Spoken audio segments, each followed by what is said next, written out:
सांगा बरं तुम्ही काय करताय? माशेली आले, पाऊस आलता, माशेली आले, लुगडा मांडलाय आता. मासे पकडायला लुगडा मांडलाय. हा बघू बरं कुठं किती पकडलेत मासे बघू. अरे वा, हे मुरे मासे आहेत. मुरे आणि खापरी आहे बारीक. हा तर मित्रांनो तुम्ही बघू शकताय आईनी मासे पकडलेले आहेत. तर आज घरी चांगला माशांचा बेत आहे. तर आपण बघू कोणत्या पद्धतीमध्ये मासे पकडतात ते. तर मित्रांनो तुम्ही पाहू शकता इथं पाणी वाहत आहे. भाताचं शेत आहे, भाताचं वावर आहे आणि वावरामध्ये पाणी आहे. तर वावरामध्ये बरेचसे मासे असतात. तर ते पाणी खाली वाहत आहे, तर पाण्याच्या दिशेने ना उतरतात मासे. तर ते उतरणारे मासे पकडण्यासाठी यांनी लुगडं मांडलेलं आहे आणि त्या लुगड्यामध्ये मासे अडकतात ते. तुम्ही पाहू शकता इथं काही 2-3 मासे असे दिसतात तुम्हाला बारीक बारीक. या लुगड्यामुळे ते मासे पुढं निघून जाऊ शकत नाही.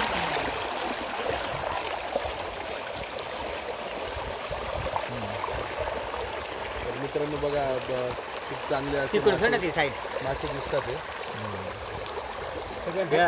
या ना कात्री काढा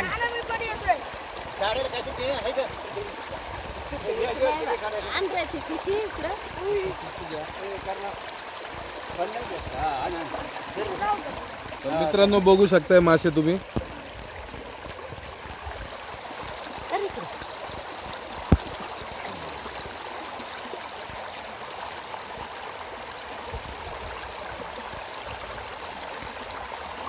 सगळं मासे बघ मासे नाही खात मग नाही दे होतेच ना असते काय.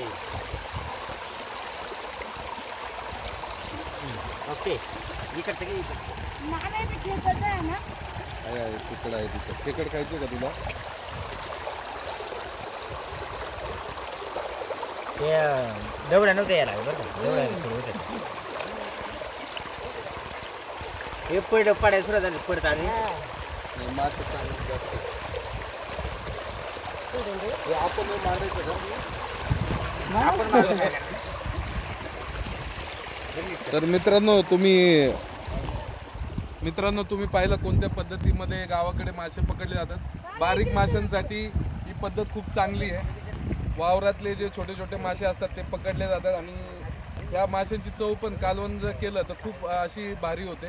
मोठ्या माशापेक्षा हे खूप पौष्टिक असतात आणि निसर्गाच्या याच्यामध्ये बिना खाद्याचे वाढलेले असतात. म्हणजे नैसर्गिक खाद्य खाल्यामुळे त्यांची क्वालिटी खूप चांगली असते. तर मित्रांनो तुम्ही पाहिलं आईंनी कशा प्रकारे मासे पकडलेत. तुम्हाला हा व्हिडिओ आवडला असल्यास व्हिडिओला लाईक करा, शेअर करा आणि माझ्या चॅनलला सबस्क्राईब करा. चला मित्रांनो धन्यवाद. चालू हा ओले सर.